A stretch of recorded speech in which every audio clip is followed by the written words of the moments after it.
As James mentioned, my name is Tim. I work at Oculus by day. I'm a systems engineer there, and I'm also the president of the Seattle Indies nonprofit, and I'm on the board for Seattle IGDA. Just wondering, show of hands, how many of you here have ever been to any of our community events? If you haven't been, how many of you are at least aware of our events? Right. Oh, where you been? We just knew about you today. Okay. First, I'd like to say welcome. Even if you haven't been to one of our events, you are now part of the community, and we'll be glad to see all of you there at some point in the future. So I guess to start, let's just go down and have each of us talk a little bit about our communities, I guess, that we represent. I mean, for me, it's Seattle Indies mainly. We're a nonprofit that does community building and events for the independent game developers here in Seattle. We just had our big monthly event last night up at Optimism Brewery, where we get close to 100 to 125 people a month coming out to just talk and socialize and see what everybody's up to and working on and support each other in whatever way we can. And then in less than 2 weeks, which is kind of hard to believe, we have Seattle Indies Expo coming up on the Sunday of PAX weekend, just around the block from the PAX Convention Center. We'll have 25 of the best locally made independent games for people to come check out. It's free all day from noon to 9 p.m. I know we have at least one AIE game there, maybe more. So it'll be it's always a fun time, and hope to see all of you there. Hi.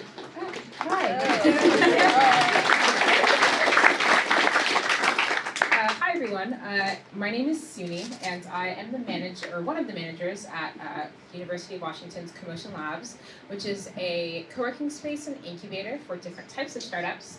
We have 3 locations on campus that specialize in different kinds of startups, but my location specializes in augmented virtual reality, and then we also have companies working on robotics and then other emerging technologies like IoT. So in addition to having the space that is only available for members, we have a variety of free programming that we offer to the entire community to kind of educate everyone that's interested on the basics and fundamentals of startups. We also have a mentor system and things like office hours, where if I connect with you and think that you're a good fit, then I can slide you in, and people can talk about things like business plans and financials and HR help if they're fitting a company and need some guidance. Whew.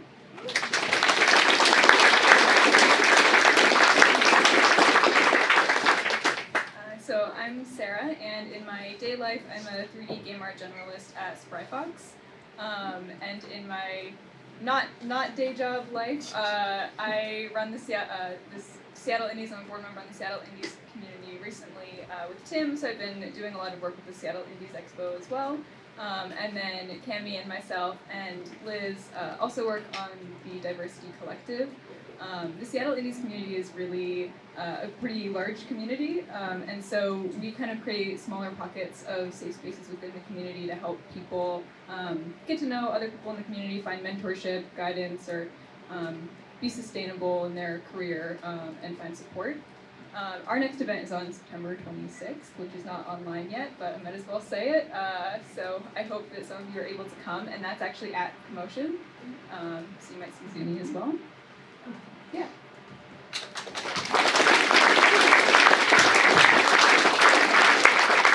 Hello everybody, how are you doing? Solid.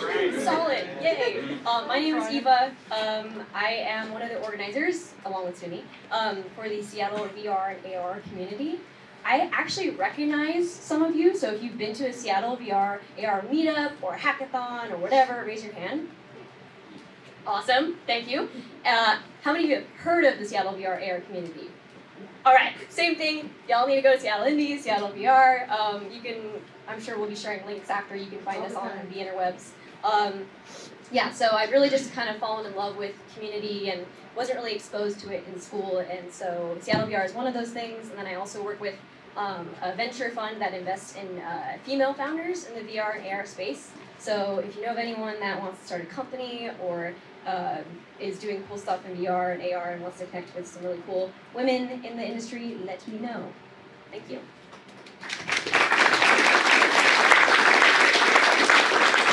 Hey guys, I'm Rebecca. I am currently working on Stadia at Google.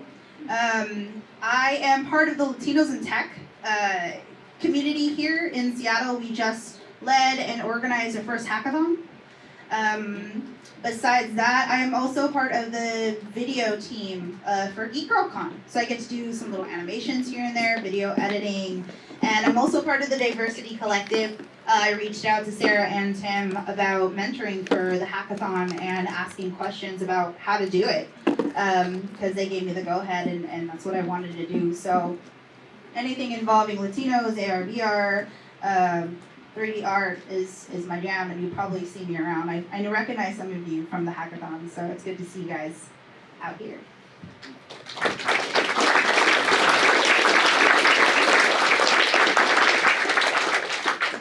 I feel like we've all talked a little bit about hackathons, so why don't we go into that topic a little bit. I mean, I personally run at least 3 game jams a year, mostly over at the Pacific Science Center, and I've seen a lot of you there at the jams, which are always a good time. It's a great way to come meet people, to come learn new things, make new friends, and just see what other developers in the area are working on. We'll get a lot of our more senior Seattle Indies members to come to the jams, and you can learn stuff from them, and we bring in mentors. So for me, game jams are a super important way for people to find their way into the industry and learn what they're good at, and actually learn what it's like to work on a team that's making a game in a very short amount of time, and it'll give you that type of experience that you're going to need once you get out into the real world. So if you guys have anything you want to add about that, go ahead. So, at least for I've never been to an Indies hackathon, but for the VR hackathons, your energy level is here, and for me, my energy level about hackathons is way up here. Guys, hackathons, the Seattle VR hackathon is one of the greatest things to happen to me of all time ever. When I'm not exaggerating, when I first joined the Seattle VR community, I think Eva was actually one of the first people that I met. And she told me to go to a hackathon, and I didn't have any friends that wanted to go with me, so I was very nervous, and I was maybe I'm not gonna fit in, we won't find friends. But I went anyways, and that completely opened up my world. And a lot of the friends that I met at that first hackathon are people that are my OG community in the VR community today. I cannot understate how much going to a hackathon changes your life. Also for the VR hackathon, and I'm sure for the hackathons that you guys will run as well, we are very, very, very explicit about making it a very, very safe place and making sure that everyone has a team that they feel comfortable with and that everyone feels included. And so it's not just I had an awesome experience, it's that everyone here goes out of the way to say we want to have a hackathon that everyone from all walks of life, no matter if they have never done tech stuff before or if they have no I was an English major. I had no technical skills at all, and so I went to this hackathon and I was what am I gonna do? And I had a blast. So I feel my energy level has hyped it up. Go to find a hackathon that we host and go to it. It's incredible. Yeah, so the first Seattle Indies game jam that I went to, I was in a similar situation where I didn't have a team set up ahead of time. I didn't know exactly what I was going to do, but they have a Discord for looking for teams, and I just put out there, I was I'm a 3D artist, does anyone need art? And of course everyone needs art, so joined a group and have continued making projects with the same group ever since then because we had such a good time working there. So it is a really good way to make friendships and connections with other people in the community, and also find people that you might want to work with going forward. And you can if you want to, you don't have to. But it's also that you have a weekend, so there's really low pressure to make the next Zelda at a game jam, and you're probably not going to. So that's keep your expectations there. But it's a good chance to try something kind of crazy or wild or new.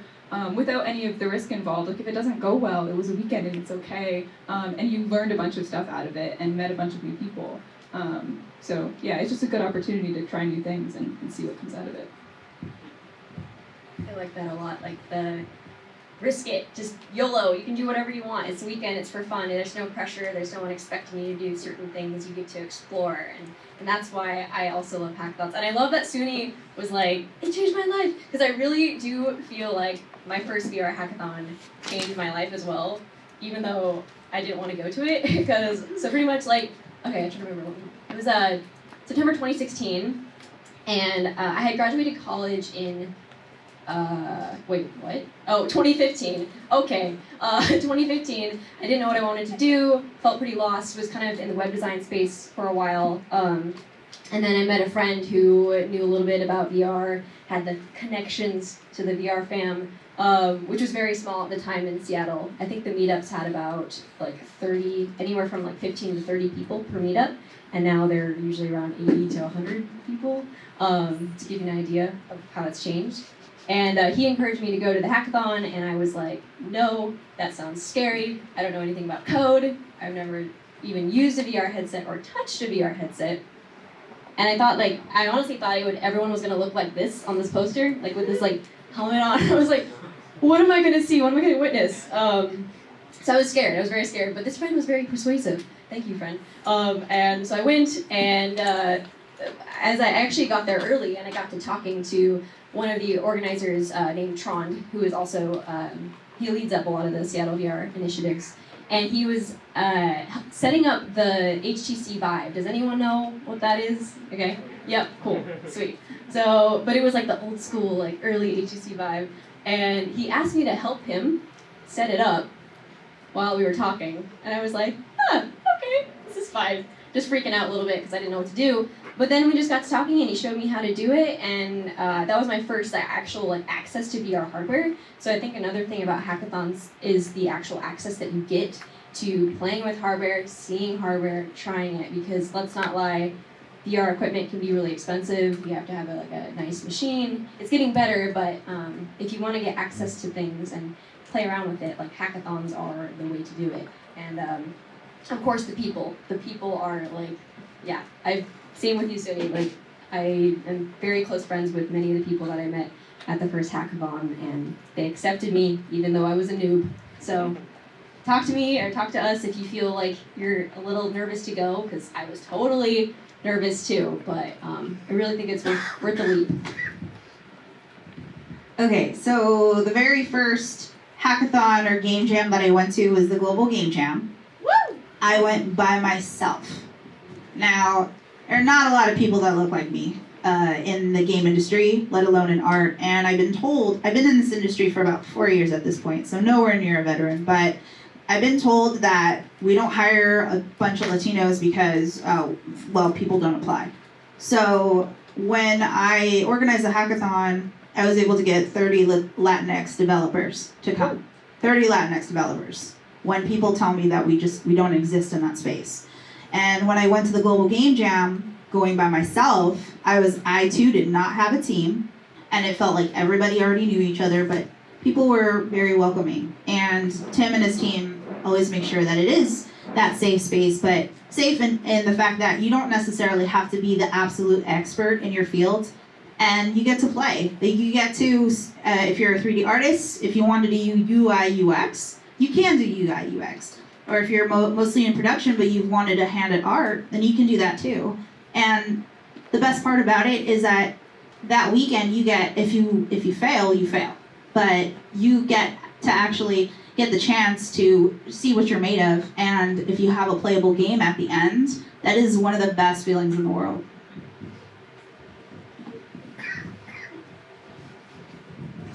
When's the next Seattle Indies Game Jam? November. Okay. Thank you. What day? We haven't announced it yet, but we'll post it soon. After 6, we'll post it. Let me reiterate. We definitely need artists at game jams. Like we get like a ton of programmers, and they're always making voice actors. Voice actors. We're usually heavy on programmers and short on artists. So if you're a 3D artist that wants to try some things out, definitely come to a hackathon or game jam and lend your skills, because we definitely need them. One thing that we sort of talked about was meeting and making new friends at these hackathons, and I know a lot of us probably suffer from social anxiety. I certainly do. Talking about what are some of your strategies for overcoming those things would be useful, I think. Or start whatever. Sure, yeah, let's go backwards. Okay, going backwards. So, believe it or not, I'm pretty shy by nature. And I kind of go into those meetups and stuff immediately, kind of with my wall up. And the best way to sort of get over that is, ask folks about themselves and just be genuinely interested in what they have to say. This industry is tiny, and you're probably going to run into that person again. And guess what? Now you have somebody that you know, and they can introduce you to somebody that they know. And there are going to be times that you are going to go into this industry all by yourself. So it's best to know how to communicate with each other, because one of the profound things in this industry is there's a lot of loneliness going on. So being able to talk to each other, and the best thing I've learned from Geek Girl Con is to make a friend is, what's your fandom? And that's one of my favorite things to do, because people just want to talk about it all day long, and you never know how they translate their art or their skills into something that they love. I like that. That's inspiring. That's great. Yeah, wow, okay, well, yeah, I'm actually an introvert at heart. People think I'm an extrovert, but I'm not. I need to go home and, recharge. But I've actually taken a step back from attending a lot of meetups recently, just because sometimes it feels like there's just so much going on and there's so many people you have to talk to, and sometimes you're just gonna have to step back. Like, we talk about these hackathons, we talk about these meetups, and they're really good to go to, but if you're not in the mood to go, you don't have to pressure yourself to go. You can stay at home, you can keep doing your thing. I think that's something I've learned over time, is just really listening to yourself and not forcing yourself to do too much that you don't want to do. Getting yourself out there, but not to the point where you're just like constantly anxious all the time. And burning out. Burnout is a big thing, and maybe I don't know if we'll get into that, but that's a whole other panel. But yeah, I really found that, kind of going off of what you were saying, Rebecca, talking to people like as people, not necessarily networking. I feel like there's a lot of networking mixers that happen, at least in the VR industry. I don't know if you've gone to any, but I feel like at the end of the day, people just want to know each other and know like what we're passionate about, what we're excited about, not necessarily just what we do, because like Tim, for example, works at Oculus, but he's also doing all of these cool things outside of that. So find your people, find your circle. It can be small, and you can go to events together if that helps. I recently started a Discord where people in the VR space can just talk about what they're working on, get feedback, get to know each other on like a personal level. We have a venting channel. I found that very useful. So if you're ever stressed, you can kind of release it out. We also have like a furry friends channel where you can share pictures of animals. And that's my favorite channel. That's like the only one I check. But yeah, I don't know. Just find your people and create that safe space where you feel like you can be yourself.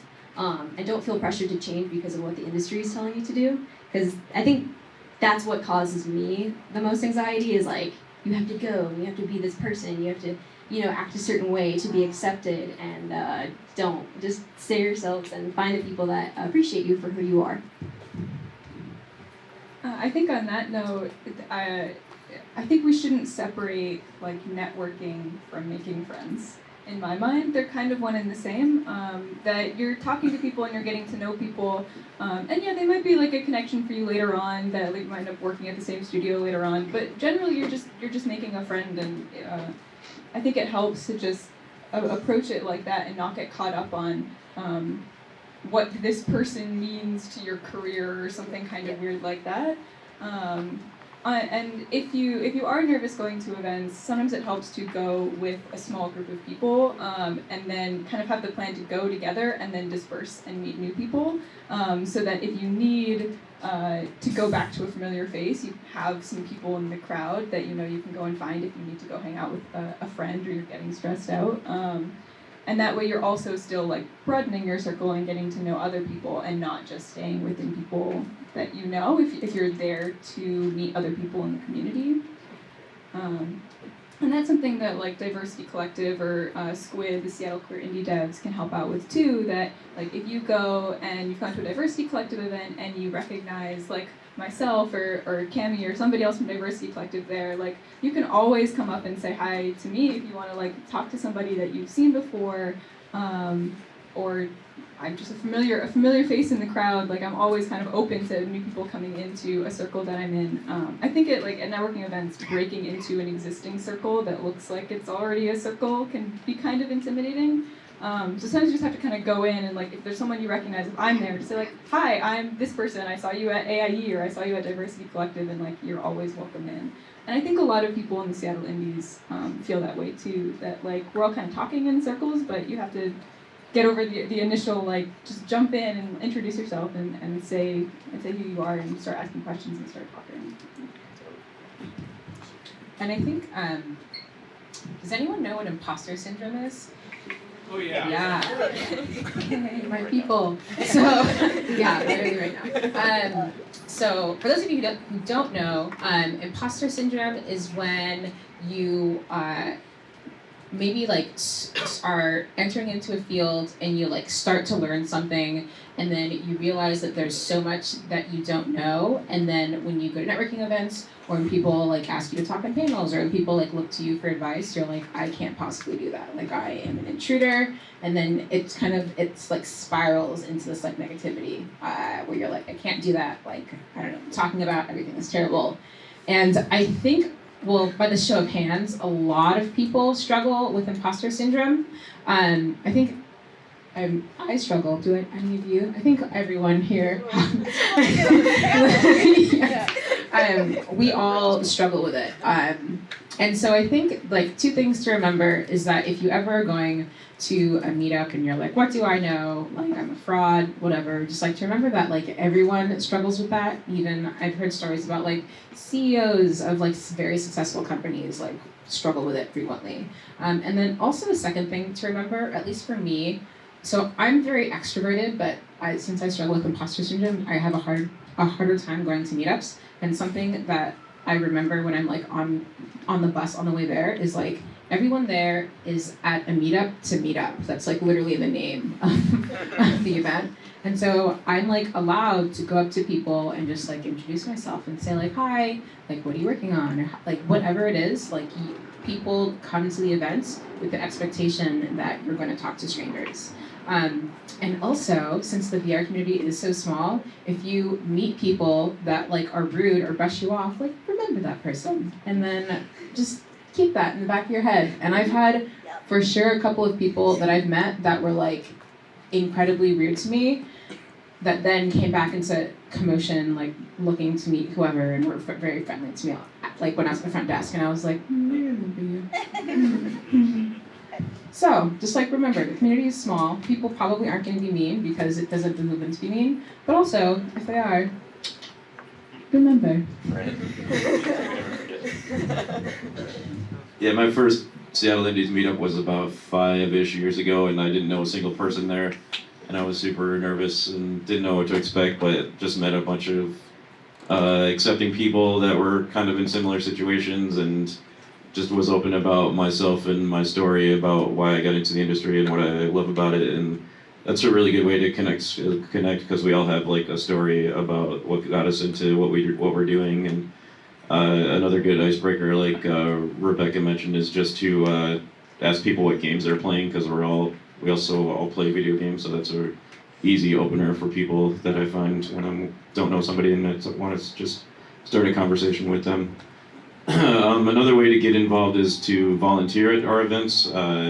If you're nervous about participating in a hackathon for the first time, you can always just come be a volunteer and help out and help the event and meet people that way. So why don't we talk a little bit about volunteering and how that's helped you out in your path, I guess. I'm just gonna wave my hands. I think I have a question. Is it weird that I start? No. Because I'm on it. Okay. Oh wait.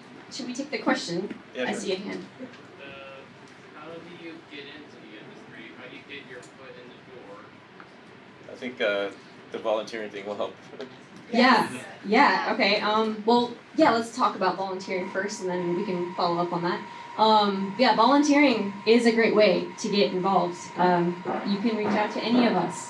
We are friendly, and we would love to work with you and show you the way. Honestly, I just want to give a shout out to AIE and Cami for hooking us up with the best volunteers.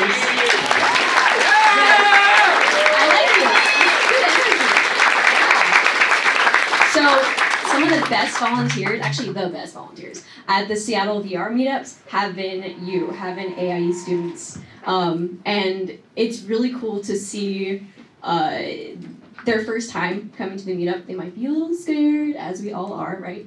But over time, the more and more they come, the more people know their name, and the more people know what they're interested in, and they're talking to them as if you are in the industry.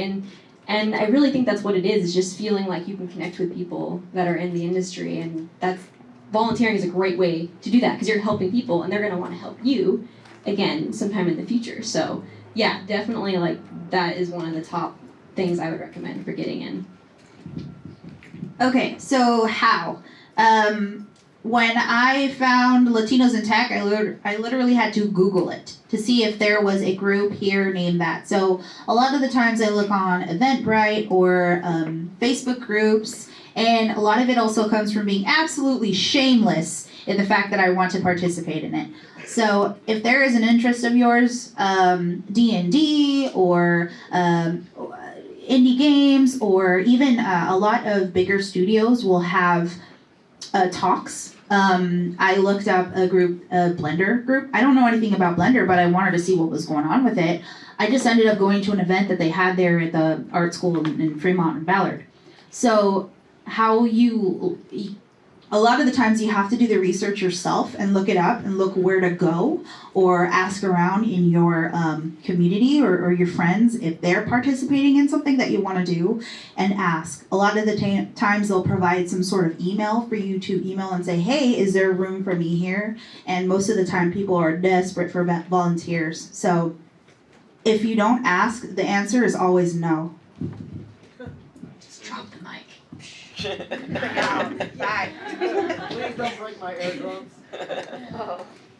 So I'll kind of answer how to get in volunteering at the same time, because a lot of how to get in, I think, is just through connections and through the local community. Like, I think most of the jobs I've gotten have been because there was somebody I knew, and they're like, well, we need an artist, and like, first person that pops into their mind is me because they know me, and then, you know, it just kind of snowballs from there. But like, volunteering is a really good way to like work with people and kind of be like, hey, I got a really good work ethic and I'm really excited and I'm really passionate about this, and so you're showing good qualities and you're fun to work with, and people remember that, and then go to you again if there's another event or there's something else that's going on in their studio.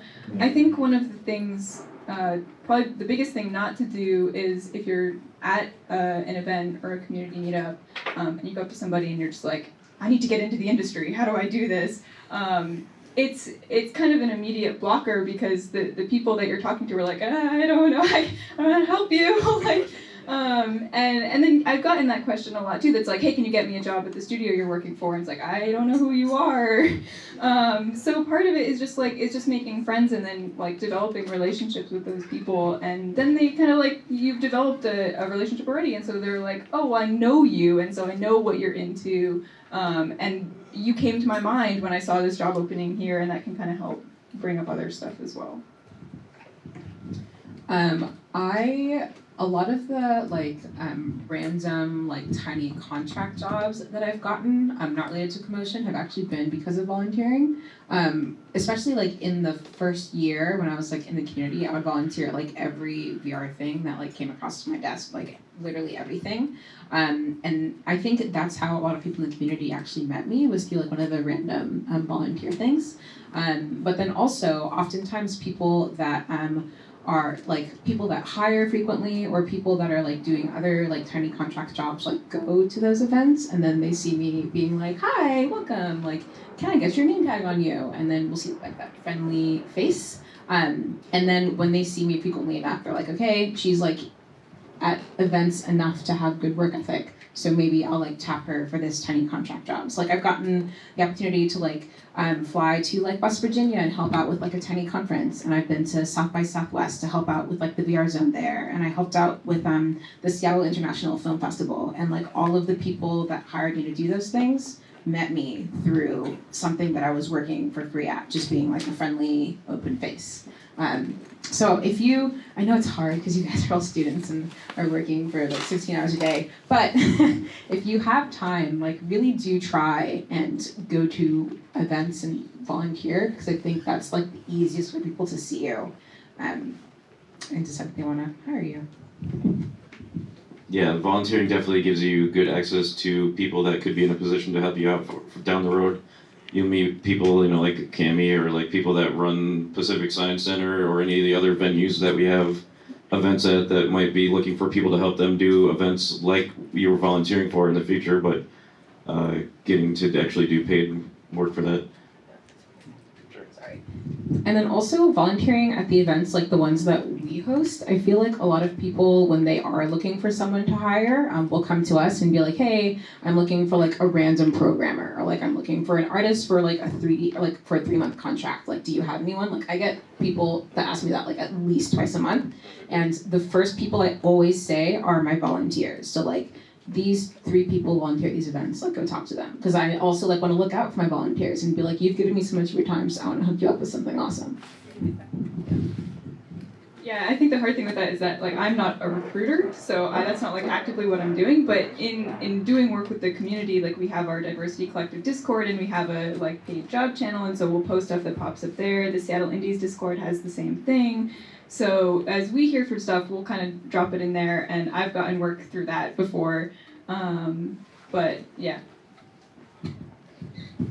I completely forgot to mention when I created the hackathon, and a lot of times at the game jams as well, recruiters and hiring managers do come to these events, and they're actively patrolling like little sharks, just checking in on people who are already doing the work and keeping in mind, because after the hackathon, 1 or 2 people got hired for a tech company in the area.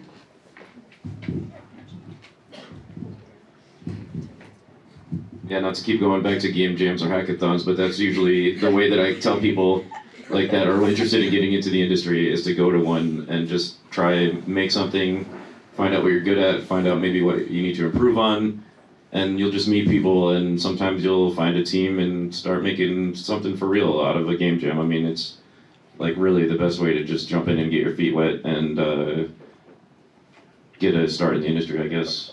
Yeah. I guess now we can just open it up to questions from you guys. If you have questions, let us know. Raise your hands. Is the Optimus Brewery meetup tomorrow? Is that tomorrow? It was last night. It's every 3rd Tuesday of the month. Cool. Sorry. We also do one in Got that Redmond if you wrong. happen to be based on the east side. Can you repeat his question? I don't know. He asked when the Optimism Brewery meetup was, and that was last night, and it's every 3rd Tuesday of the month. There'll be more. Yeah, definitely. Come. Questions? I see you in the back. They're very far in the back. So, how can we get access to the Seattle Indies Discord? Question is, how can we get access to the Seattle Indies Discord? You can find all that information on our website or on our Facebook group, which is Facebook/Seattle Indies, I think, or on Twitter. You can basically find all the information you need there. Or I'll help you, or Terry will help you. Yeah. Or any of us will help you find that. Links for days. Thank you. Yeah, so all you folks, as well as being involved in Seattle industry, you're all kind of involved in like larger gaming industry as a whole. Just in general in Seattle, I guess my question would be, what is like the presence of AIE, our school, in the Seattle gaming community? Like, are we recognized? Do people know about us? Like, are we just kind of a very tiny blip on this massive map? Like, what kind of presence do we have? Okay, I'm so awkward with the mic. I don't want to drop it. But I'm just gonna kind of go off of what I was saying earlier. Again, through the volunteering at least at the VR, I know I'm more in the VR space than gaming space, but the AIE volunteers, people like they talk about them like they're some like other human species. Like people love you, and it's kind of like, I don't know, it's just meeting you in person really helps, because this is my first time at AIE, by the way. It's really, really cool to see you all. But seeing your faces and interacting with you really helps, at least for me, because like Suni was saying, like if we ever think of, if someone comes to us and they're like, I have a job, or I want to connect with these kind of people, then we think of you. But it really helps to like see your faces too and talk to you. So I would say like in the VR scene in Seattle, like yeah, you guys are lit. I might be a little bit biased because I'm good friends with Misty and Brittany Jackson. I don't know if some of you have had her as their teacher. She is so proud of you guys, and she was just sitting there showing me all of your portfolios. You guys did such an awesome job. That being said, AIE presence is really, really big at the game jams. I've definitely seen some of you guys work on those video games, and I both as a judge and as a participant. Watching you guys bust your butts to get them out the door is really impressive. So y'all are out there, and we'd like to see more of you in the industry. Yeah. So my name is Ronald Murray, and my question is at the end of, well, basically at the end of school we get a certificate. Does it actually matter in industry? Like, does that matter for you guys? Yeah. Like, what is the importance, relevancy of that? I can take this from the art perspective. Can you repeat that question? Oh, the question is that at the end of your education you end up with a certificate, and how much does that certificate matter when you're applying for jobs, correct?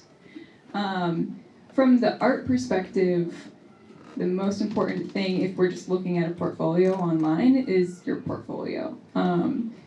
So what really matters is just like I think you get out of your education what you put into it. And so if you work really hard to develop a good portfolio, then whether it's a certificate or a BFA or whatever, I think that matters less. The work you put in will show. Thank you. To add to that, in tech and as well as in art, and no tea no shade to the self-taught artists, you can tell the difference. That's the tea.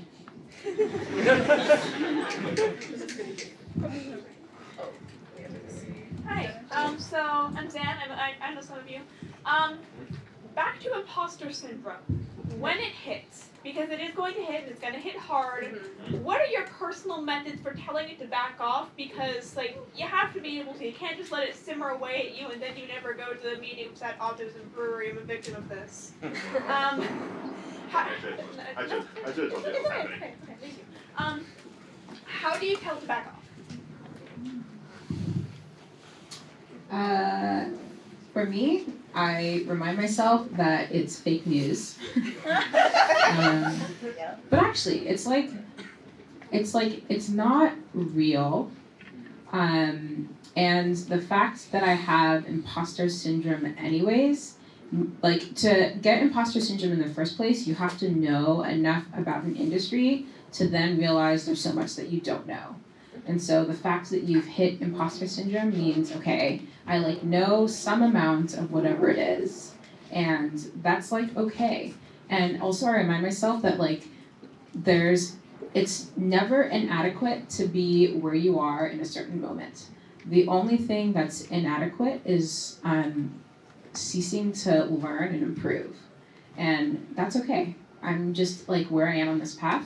And where I am on this path for myself is just where I am. And that's 100% fine. And the only thing that's unacceptable is not taking that next step and not putting myself in situations where I'm uncomfortable. If I never felt imposter syndrome, then I wouldn't be in situations where I wasn't learning. And that is a dangerous place to be, I think. Wow, those words should be on your epitaph.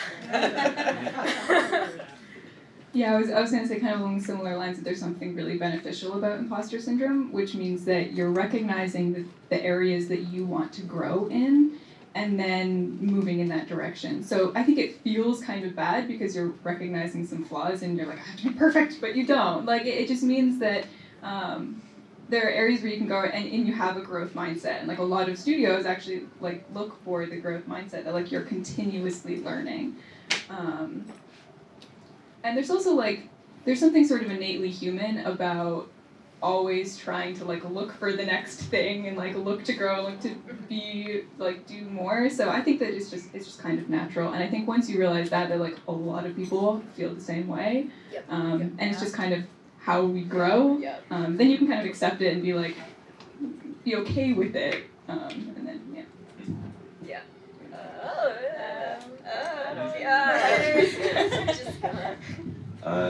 I'll say one thing is that all of us up here, we're all rooting for you.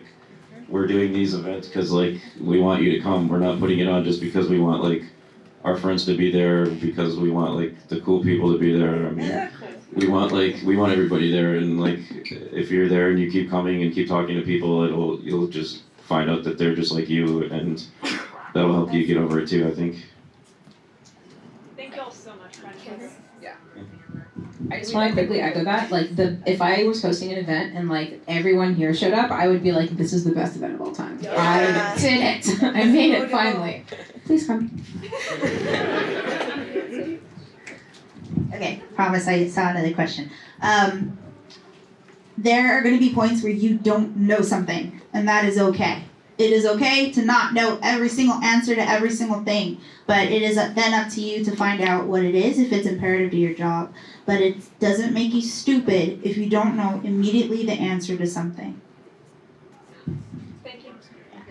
Okay. Okay, so my name's Bruce. So I don't really relate too much to the imposter syndrome thing, although I do get where you're coming from. Like you at one point you gotta understand there's like no way for you to possibly learn everything. But has it ever happened, how if at all, like where somebody was just too confident in their ability to learn new things that it became their own undoing, or is that really just not possible?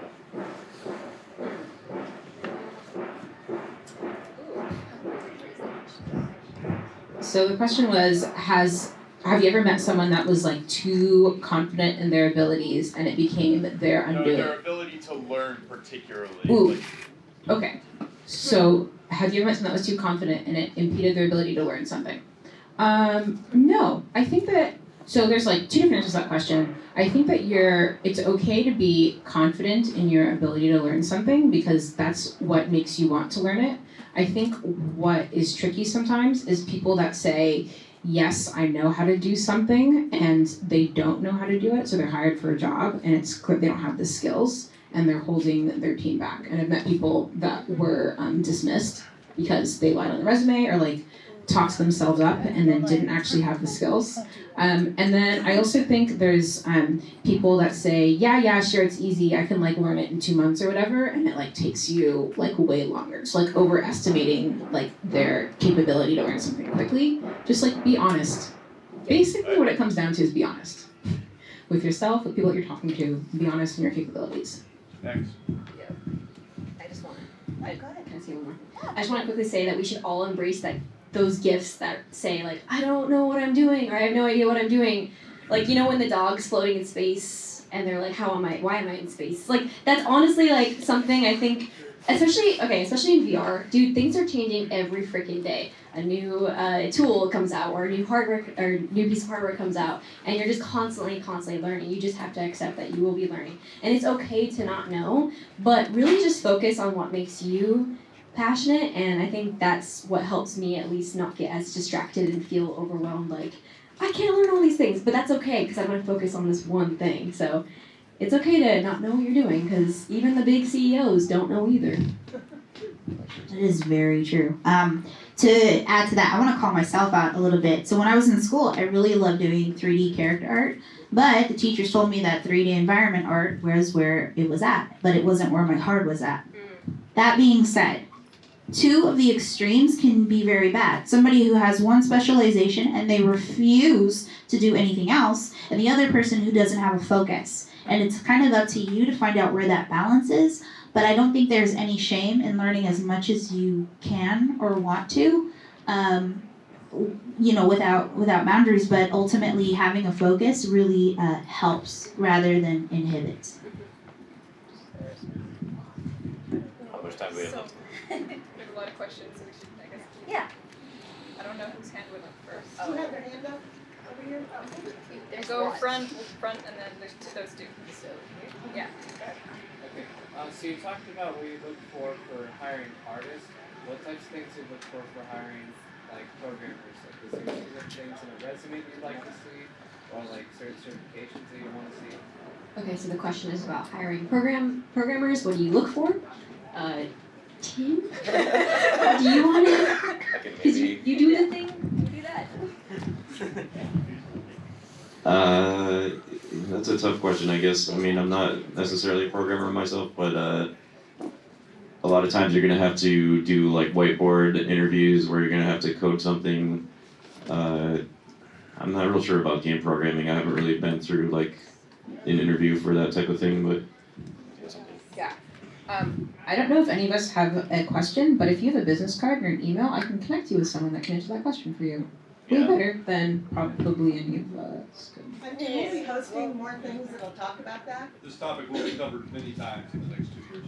And then we'll go front and the two that were in the back. Okay. Quick question for Rebecca. Yeah. What was the name of the game jam that you hosted? Let's see. Okay, answer your question, SQL and Java. Your question. Latinos in Tech Hackathon, it happened in April. But the group that I'm a part of and that I'm a mod of is Latinos in Tech Washington. Join it.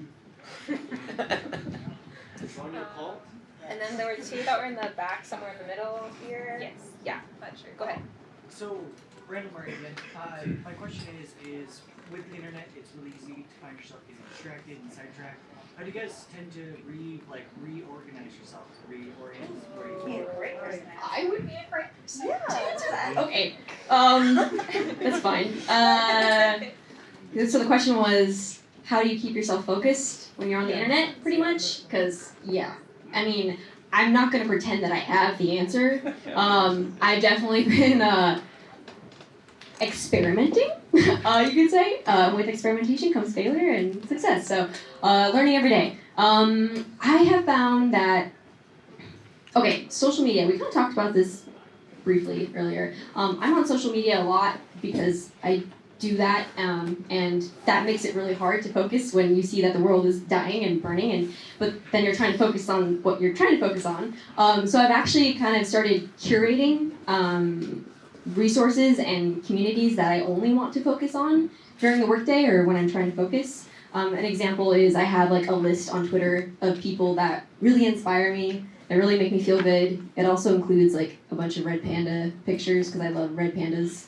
So anything that brings me happiness and hopefully people I can learn from, I started curating lists of that. And so now instead of checking the hellhole that is the homepage of Twitter, I just check that one list. And so I feel like that has helped me, and that's one specific use case, but really just curating your bookmarks too. I bookmark things that I know I will only check during the workday, and those are the things I will focus on.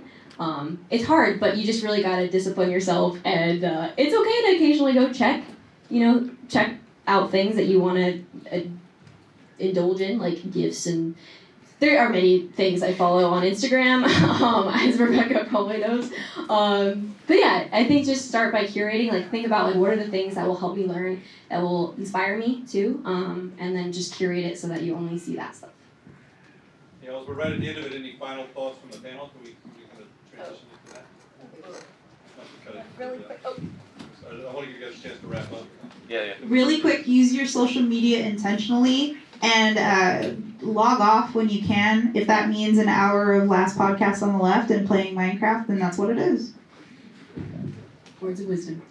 Oh wait, we're supposed to say it like a closing thought? Sure, yeah. I don't know yet. Closing thought.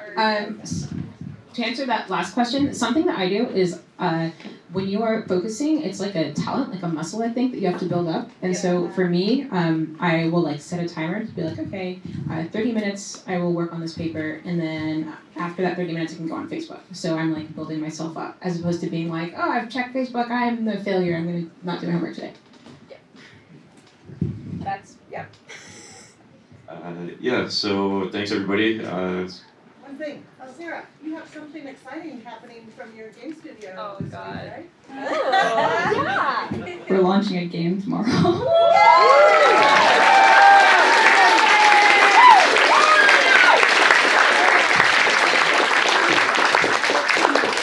Appreciate all of you guys being here. And some people are launching a game tomorrow, and you know they should be right back at their desk.